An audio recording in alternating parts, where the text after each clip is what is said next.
8 and 9 max. I think you're on the right track. And so they did a good job there. Although it is worth pointing out there's not one women's match in the entire card. So times have changed in that part, I suppose, for the better. And there we see. Man, it looked like Punk was going to choke himself out by doing that then.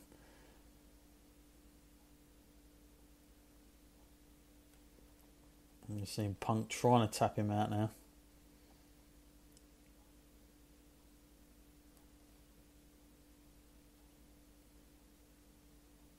My thoughts on this match is that I think it's like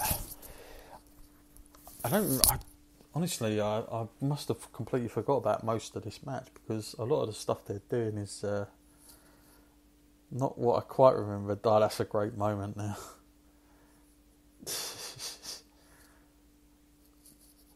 That's when you can use that little stuff like Taker sitting up like that. Like he's used that all the way through his career, but like you get moments, spots where you can use it like that, and just him sitting up like makes like an incredible. There we go, the GTS. Oh man, look at the quick turnaround into the tombstone there. Boom. Oh, and he kicks out. Yeah, what I was going back to earlier, that that sitting up, you can get so much just out of something so small like that. But you look how the reaction is from the crowd. You got to thank guys in a way like Hogan for that kind of early stuff, because those little things he used to do with the pose or just looking at somebody, or you don't have to beat yourself up to get over and the crowd to be into what you're doing.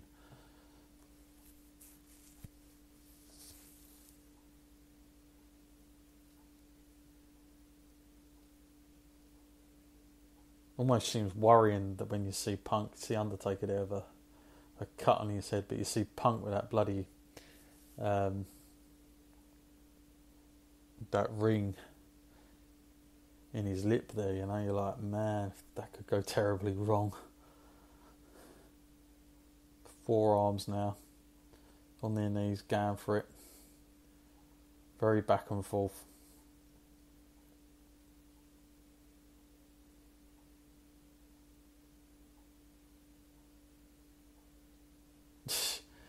Man, Taker's like reactions and faces just like he wants this.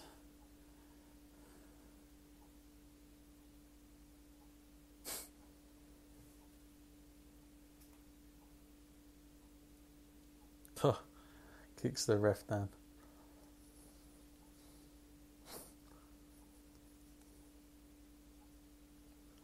I love it. I thought like Punk was going to work it then to the ref where he was like selling his leg more.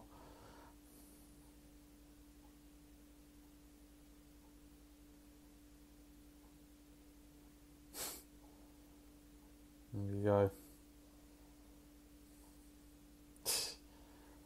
Nice. This is a much more heel combination of Heyman and Punk. I didn't remember it as quite as much as this. Can't imagine if this was it. The controversy. Again, you talk about ways this could have gone. Imagine if Punk had got the victory here.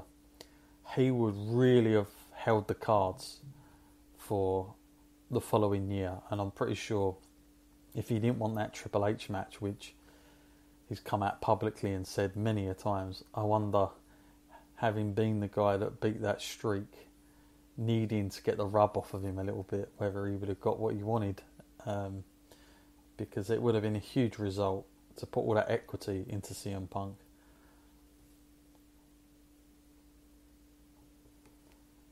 But they clearly thought that this time he wasn't the guy.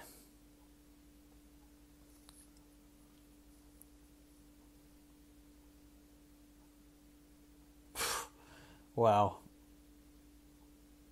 Strength there from Punk now. Oh man, nice reversals. And you can tell Punk's like really doing a very good job there for Taker. He's helping him. Take nothing away from Taker though. Well, there you go, folks. And you see the reaction there from all these people. Summing up this one, you know what? It wasn't as. I don't know if it's aged well or if it's one of those things. I kind of say it hasn't aged too well to go back to. It's not like a. I don't think this is a classic type Mania match, even though like some of the other ones we've checked out you wouldn't call classics, but there's certainly iconic matches, those Warrior and Hogan and Bundy and Hogan, stuff like that, Cena and Batista. I think this one there was something missing, certain ingredient just missing to this one, but I think if there was more at stake, I know the streak was a massive thing, don't get me wrong, I mean there was no bigger than that, but like I say, I think CM Punk had the rug swept underneath him a month before this, or 2 months before it, against The Rock. But if Punk had have gone in as the champion, because at the time he held like this huge record, he kept talking about it every week. If he'd have gone in with that to this point, I think there would have been more believability. Not that he needed to beat Taker by any means, but to go in with the title, certainly would have given this match a little bit more life, I think. And I don't see why Cena and Rock really needed the title for their match, because the story was already a given. They wanted the rematch. Perfect sense. See a couple of replays now, the Tombstone. People funny about the Tombstone, they either prefer that version or the other one where he has both legs on one side of his head. Not really ever looked at it like that, but yeah, he's got different ways. As we see the streak 21-0. What a feat that is. Standing ovation for the Undertaker there. And of course, still around today. And all the time CM Punk's been gone and come back, Taker is still here. This become a thing as well, didn't it? Like to celebrate, the streak going on. I suppose the storyline wise, it was pretty cool. The fact that Heyman got to have some crazy revenge a year later, but he wasn't doing the whole heel stick in that match with Lesnar, but it made for a good story for him to have his other client going in.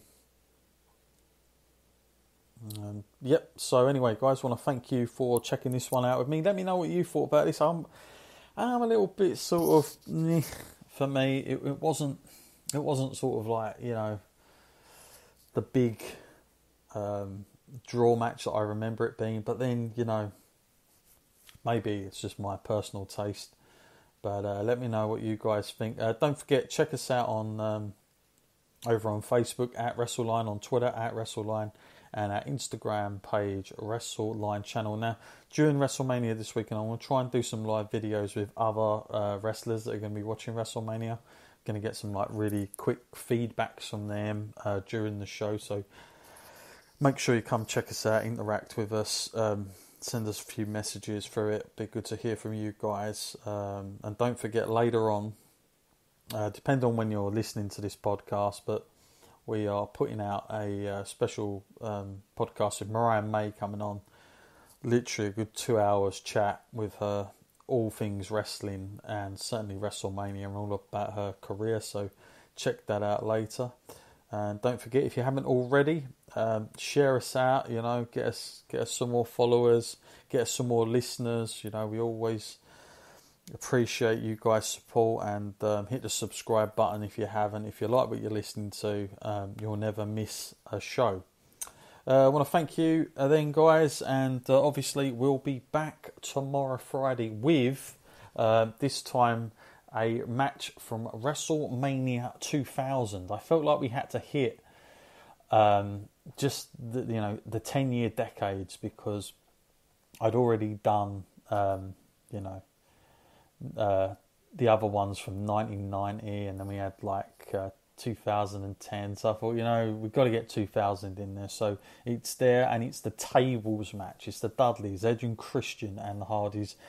I can't say I've seen it in a while, but I'm really looking forward to checking that one out. So be back with us tomorrow for that. It's going to be the last one before, of course, WrestleMania weekend. And in amongst that, we're going to have some more interviews as well. So check us out. Guys, until then, please stay safe, particularly in this time. If you're living in the UK, take all the advice from the government and health officials. Stay in as much as you can, and just go out for the essentials that you need.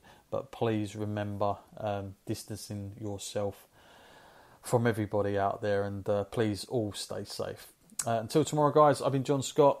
I'll see you then.